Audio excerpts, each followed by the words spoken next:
Muito bom dia, estamos de volta ao Trocando Ideias com Hernandes Dias Lopes. Muito bom dia, reverendo. Bom dia, Nielsen.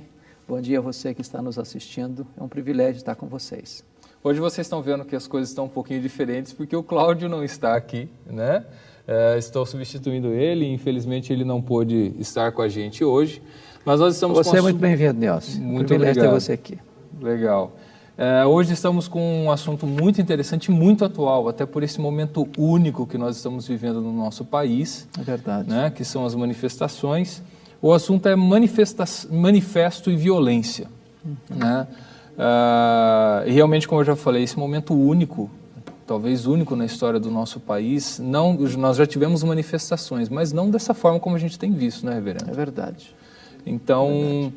E para começar o nosso assunto, pensar um pouco sobre ele, a primeira pergunta que se levanta é se são legítimas essas manifestações.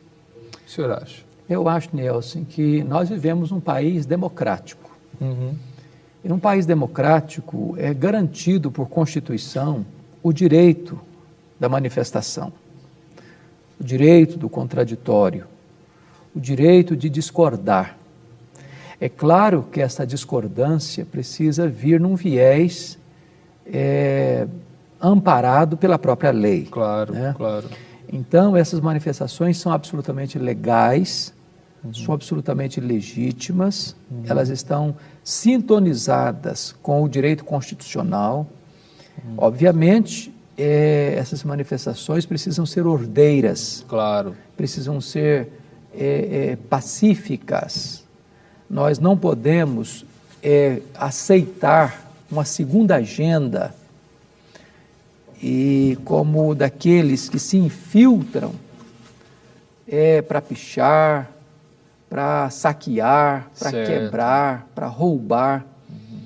Esse tipo de infiltração, de certa forma, tenta desestabilizar a legitimidade, a nobreza da manifestação.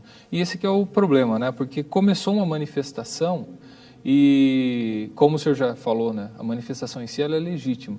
E eu acho que nós estamos levantando uma questão aqui por causa da violência que surgiu no meio das manifestações. Né?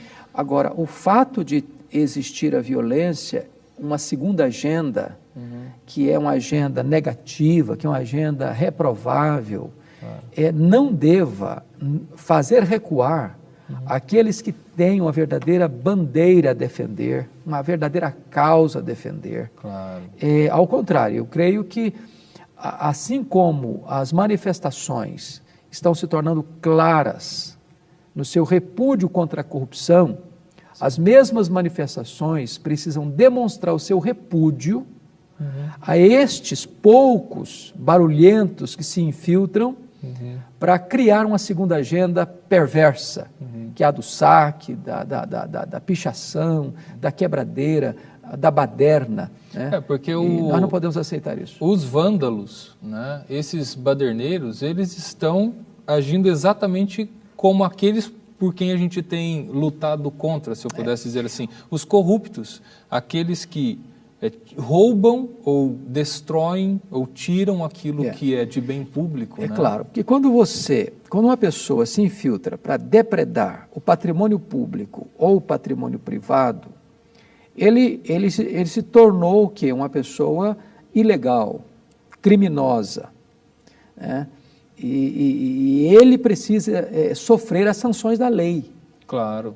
Sofrer as sanções da lei. Sem dúvida então, nenhuma. eu penso que os movimentos, para que eles logrem mais êxito, eles precisam repudiar esses atos com a mesma intensidade que estão repudiando a corrupção. E graças a Deus, pelo menos em algumas manifestações, né, até tive a oportunidade de participar da manifestação da minha cidade, em Limeira, e há realmente um grande número de pessoas até gritando, né, não à violência, né, fora a violência. Então, graças a Deus, existe uma consciência da grande massa que está se movimentando. Exato. Né? E eu acho importante, Nielsen, destacar que, como você disse, esse é um momento único na história do país. Talvez, nós já tivemos outras grandes manifestações, por exemplo...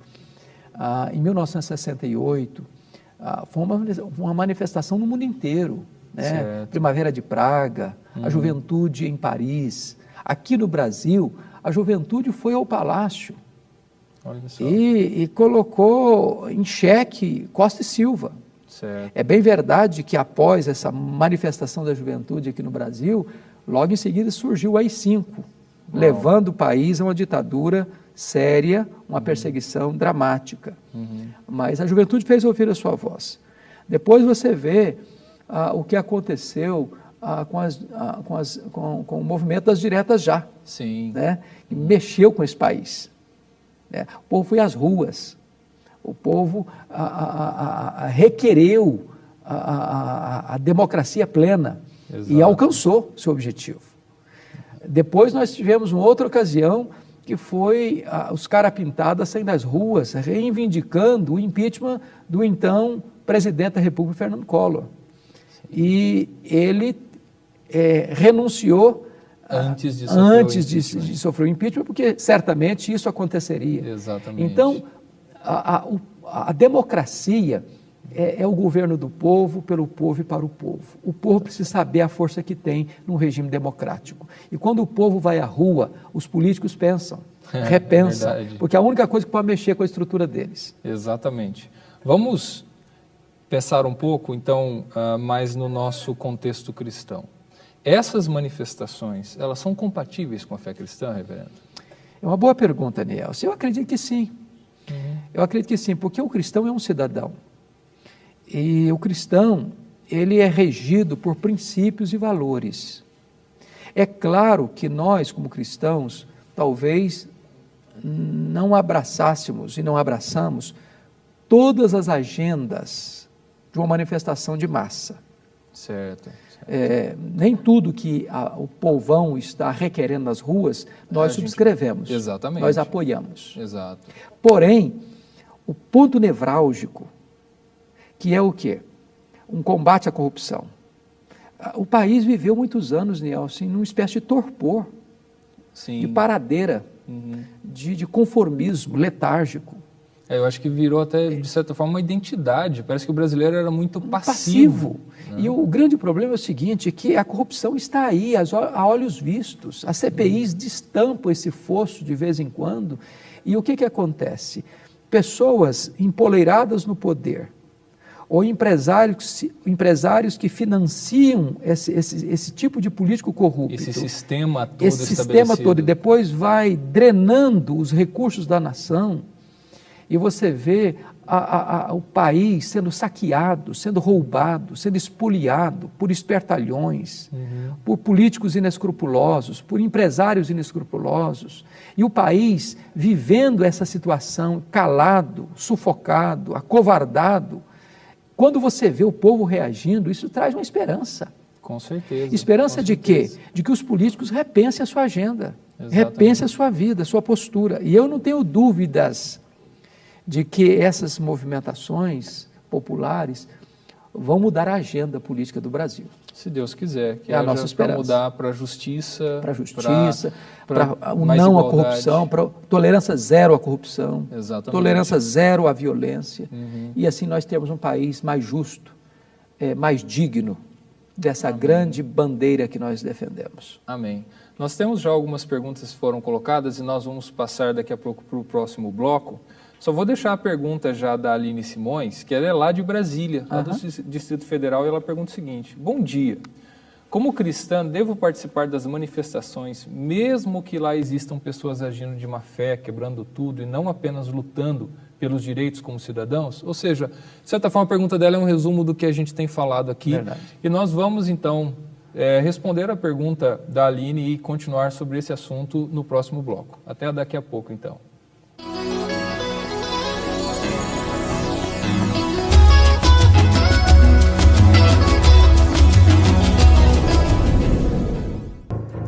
Como construir um casamento feliz e saudável. Na série de DVDs Casamento, um Mistério Divino, Hernandes Dias Lopes analisa o relacionamento conjugal em 4 volumes. Cada DVD contém uma mensagem. Adquira de segunda a sexta-feira pelos telefones 0800 119 105 ou 19 3741 3003. Também pelo site www.lojalpc.org.br. Transforme sua família com o DVD Casamento, um Mistério Divino.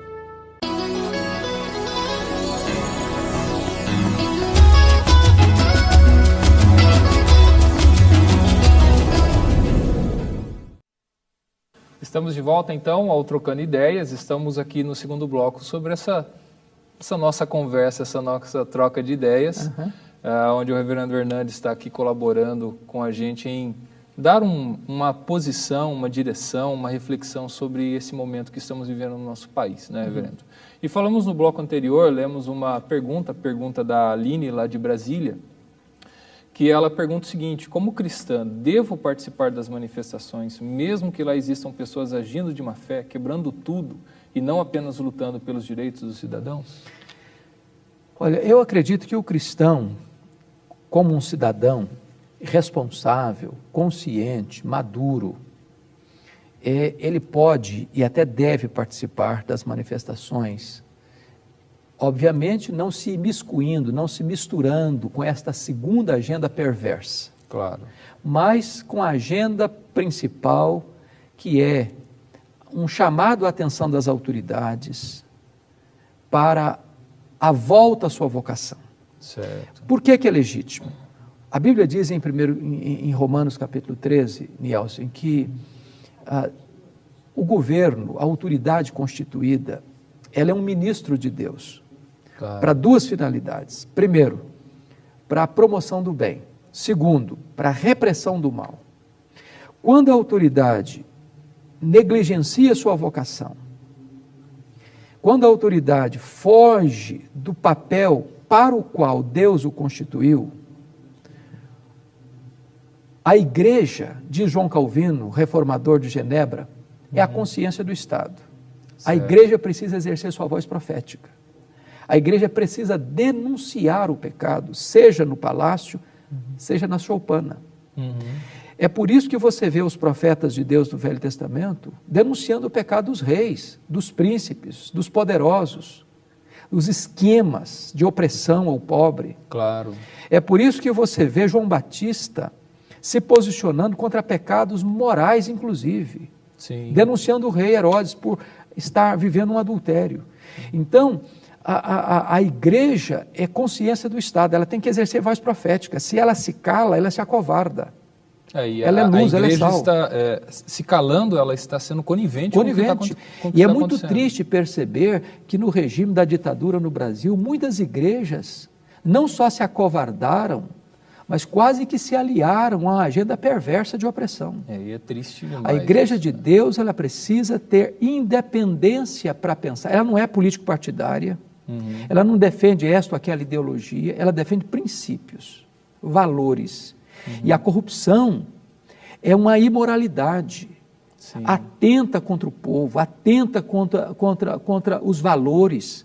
Porque existe alguma coisa mais perversa do que a corrupção? Por exemplo, às vezes a gente pensa que mas o fulano lá, o político desviou milhões de dólares para contas lá, isso não tem nada a ver, tem tudo a ver. Claro. Esse dinheiro, por exemplo, quando uma criança morre na porta de um hospital, quando um velho fica 6 meses numa fila para pegar uma consulta e morre por falta de assistência, esse assassinato está diretamente ligado a esse desvio de verba, a essa corrupção, a essa roubalheira.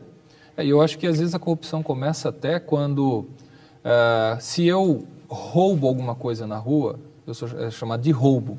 É engraçado que quando alguém rouba verba pública, não é roubo, é desvio de verba pública. O próprio sistema já tenta maquiar a situação. Você quer ver uma coisa? Por exemplo, agora, uma das agendas desse movimento é a questão dos estádios, né? Sim. Nós estamos recebendo a Copa, eu acho que é o maior evento esportivo do planeta. Eu acho que o Brasil não fez errado em receber a Copa, mas a pergunta é, tem dinheiro para fazer estádios padrão FIFA? Arranjaram dinheiro. Arranjaram. Mas os hospitais estão num padrão de miséria. Exato. Eu sou pastor, e você é pastor. E quantas visitas nós já fizemos em hospitais públicos, onde você vê gente quebrada, com a perna quebrada, em corredor do hospital, nem maca tem, dormindo em cima de um lençol frio, no chão. Infelizmente, isso é uma rotina. É uma rotina nesse país. Então, vamos dizer, se nós temos dinheiro para construir estádios com poltronas almofadadas, por que nós não temos dinheiro para construir hospitais, para construir escolas, para garantir o mínimo de dignidade para o trabalhador? Quer ver uma coisa que eu me espantei há poucos dias, Nielsen? Sim. Um salário mínimo no Brasil é muito menor do que a verba de auxílio a um prisioneiro e a um drogado. Ou seja, parece que a gente privilegia mais o criminoso do que o cidadão. Parece que aquele que trabalha é massacrado, mas aquele que vive surrupiando o direito, a vida do cidadão, parece que tem mais valor. E o duro, por exemplo, o senhor tocou no assunto da Copa, não é só isso. Quando precisou para construir estádios, tem dinheiro.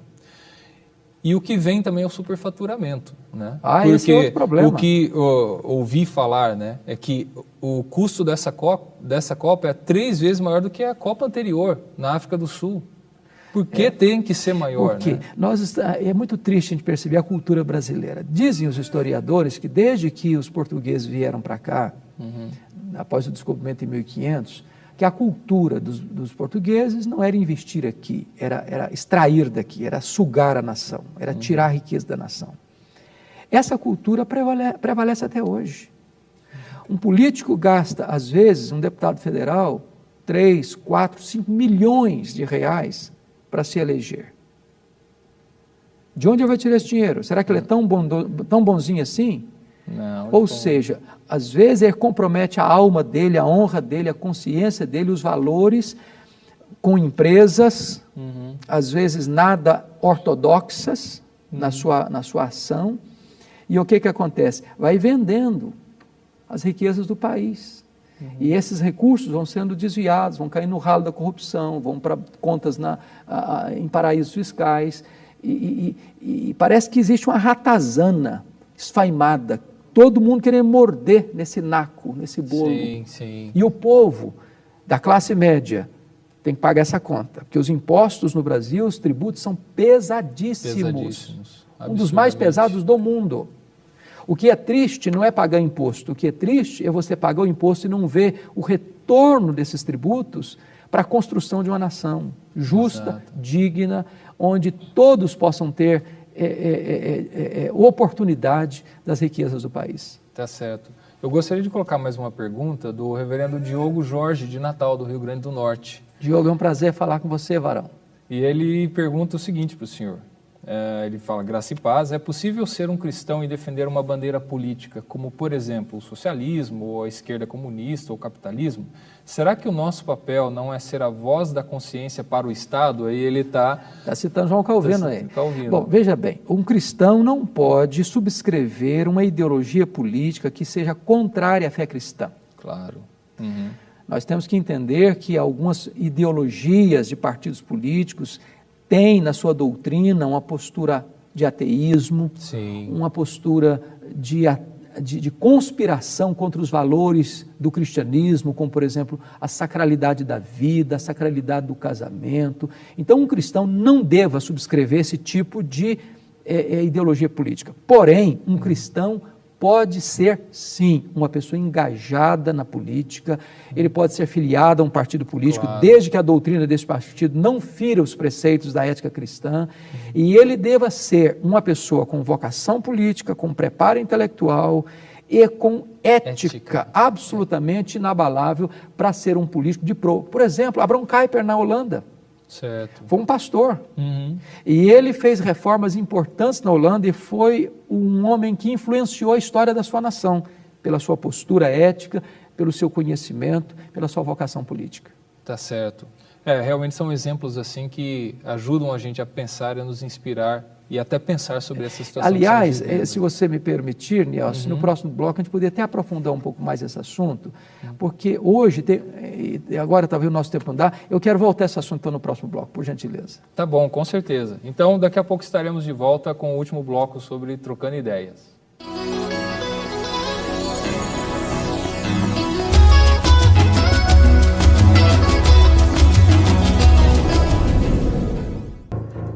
Como construir um casamento feliz e saudável. Na série de DVDs Casamento, um Mistério Divino, Hernandes Dias Lopes analisa o relacionamento conjugal em 4 volumes. Cada DVD contém uma mensagem. Adquira de segunda a sexta-feira pelos telefones 0800 119 105 ou 19 3741 3003. Também pelo site www.lojalpc.org.br. Transforme sua família com o DVD Casamento, um Mistério Divino.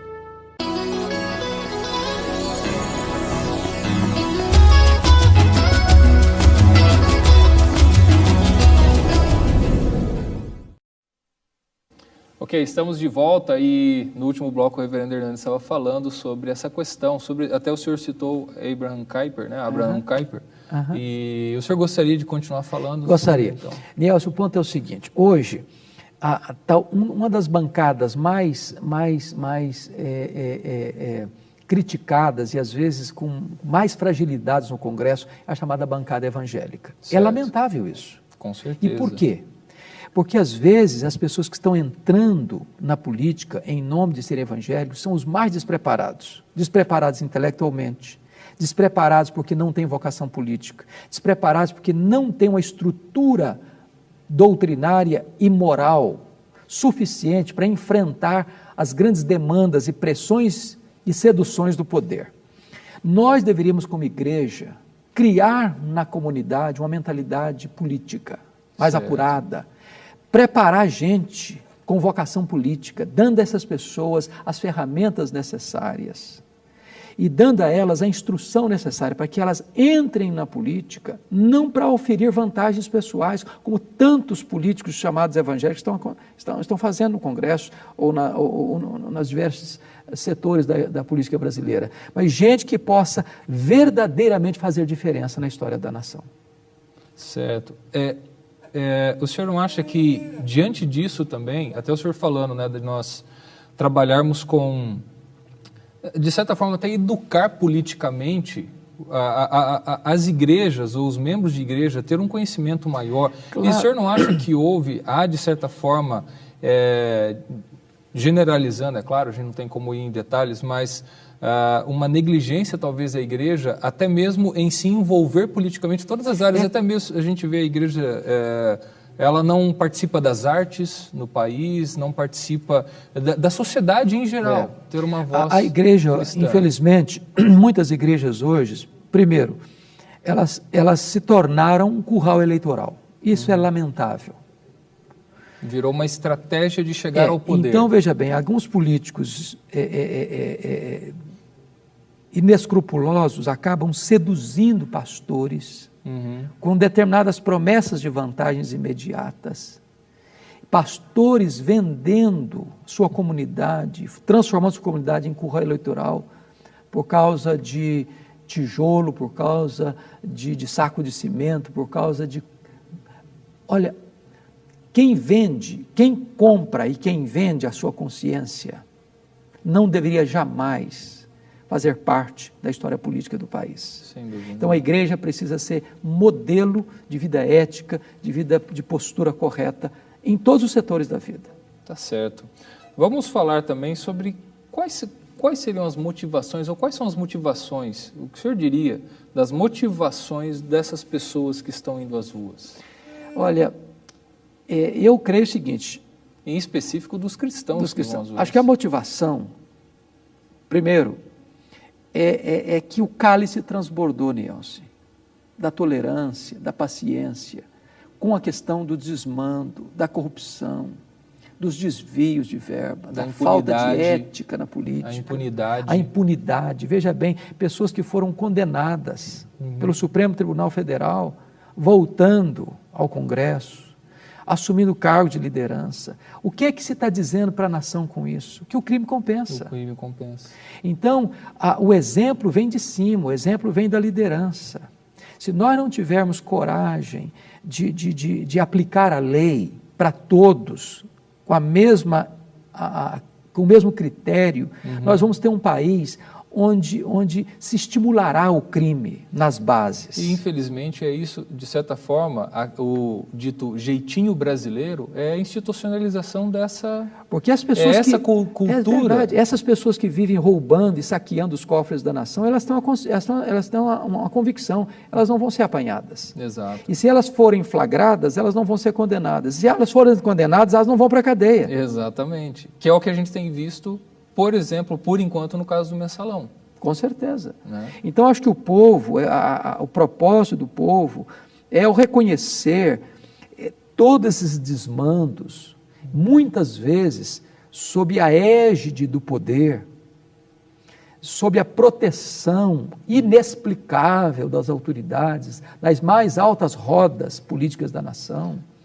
é que levou, no meu entendidimento, o povo a dizer, basta, chega, chega. E o que o senhor acha que vai ser o resultado de tudo isso? Eu acho, Nielsen, que isso vai mexer, inclusive, talvez, com os rumos da política em 2014. Sim, quando nós vamos às urnas para eleger presidente, para eleger deputados e senadores, eu creio que os políticos estão com a barba de molho. Certo. Os políticos estão entendendo uma coisa, o povo não está querendo mais engolir seco tudo que eles fazem. E é preciso que eles repensem a agenda, é preciso que eles repensem as suas ações políticas, as suas decisões, que eles abram os olhos para ver que as ruas estão gritando. Sim, certo. Reverendo, eu gostaria de lembrar de alguns textos bíblicos, para a gente estamos partindo para o final, né? Nós vemos vários exemplos em textos bíblicos. Eu lembro do texto lá de 1 de Reis 12, quando o povo se reúne diante de Roboão, pedindo para ele que ele aliviasse o peso sobre eles. E eles falaram assim, e te serviremos. Ou seja, eles fizeram uma reivindicação legítima que justa. O pai deles, o pai de Roboão, Salomão, estava sendo muito pesado. E eles só pediram um alívio, né? E também eu lembro de textos como Provérbios 31, 8 e 9, que diz o seguinte, abre a boca a favor do mudo, pelo direito de todos que se acham desamparados. Abre a boca, julga retamente e faz justiça aos pobres e aos necessitados. Então a Bíblia é clara em falar de nós lutarmos pelo direito dos justos. E como o exemplo de 1 de Reis, nós vemos um exemplo de um povo que está ali legitimamente pedindo, não está fazendo uma manifestação violenta, não está querendo, simplesmente foram conversar com a autoridade e pedir, queremos mudança. A gente poderia traçar um paralelo aí? Eu penso que nós podemos perfeitamente traçar esse paralelo. E veja bem, o que é importante dizer, o povo deve ir para as ruas de maneira ordeira, pacífica. Nós não podemos buscar justiça praticando injustiça, nem buscar a paz praticando violência. Justiça promove justiça. Agora, no seu caso que você cita de Roboão, o rei, não escutou a voz das ruas. O que aconteceu? Seu reino foi dividido. E a partir dali a história de Israel dá uma guinada para pior. Uma tragédia aconteceu. Sim. Por quê? Porque quando não escuta o clamor do povo, quando os governantes não escutam as reivindicações das ruas e continuam num caminho de opressão, as consequências serão muito graves para todos, tanto para o governante como para os governados. Reverendo, o senhor acha que nós poderíamos e deveríamos, como cristãos, por exemplo, a igreja se levantar numa manifestação e falar, olha, corrupção é pecado, vocês estão indo contra Deus, quando vocês estão matando, quando estão roubando? A igreja tem dois papéis, no meu entendimento, Nielsen. O primeiro papel da igreja é orar pelas autoridades constituídas. Certo. A igreja precisa interceder pelas autoridades. As autoridades são constituídas por Deus e nós temos que entender isso, respeitar a autoridade. Às vezes a pessoa está cometendo graves erros, mas a posição que ela ocupa, ela é nobre e merece nosso respeito, nossa honra. A quem honra, honra. A segunda coisa que é nosso papel é exercer voz profética, é ser consciência do Estado e chamar a atenção da autoridade toda vez que ela se desviar do seu papel como ministro de Deus para a promoção do bem e repressão do mal. Amém. Se Deus quiser que nós, como igreja, tenhamos consciência, saibamos tratar esse momento, né, Reverendo? É verdade. Estamos terminando, eu gostaria de deixar as últimas palavras para o senhor antes de acabarmos. Muito obrigado, Nelson. Eu quero dizer para você que você, como um cidadão brasileiro, e se você está me assistindo como um cristão, você precisa se posicionar, mas com clareza, com humildade, com mansidão, com espírito cívico, com respeito às leis, com respeito às autoridades, sendo ordeiro, não aceitando e repudiando qualquer ato de violência, de saque, de roubo, levantando a bandeira da verdade e da justiça, rogando a Deus que essas manifestações encontrem eco nos políticos e que isso redunde em bênção para a população, em glória para o nome de Deus, em benefício para toda a nossa nação. Amém. Muito obrigado, Reverendo. Obrigado a todos que enviaram mensagens, perguntas. E semana que vem estaremos de volta com mais um Trocando Ideias com Hernandes Dias Lopes. Deus abençoe a todos. Um grande abraço.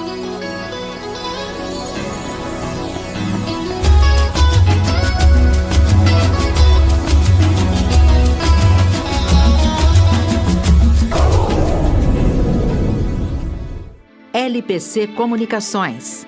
Há 3 décadas produzindo inúmeros programas de rádio e TV que chegaram e ainda chegam não somente em toda a extensão do território nacional, como também em diversos países da América Latina, América do Norte, Espanha e África. Produções em vídeo digital, Full HD, para veiculação em emissoras de TV, distribuição em Blu-ray, transmissão via satélite ou através de tablets e smartphones.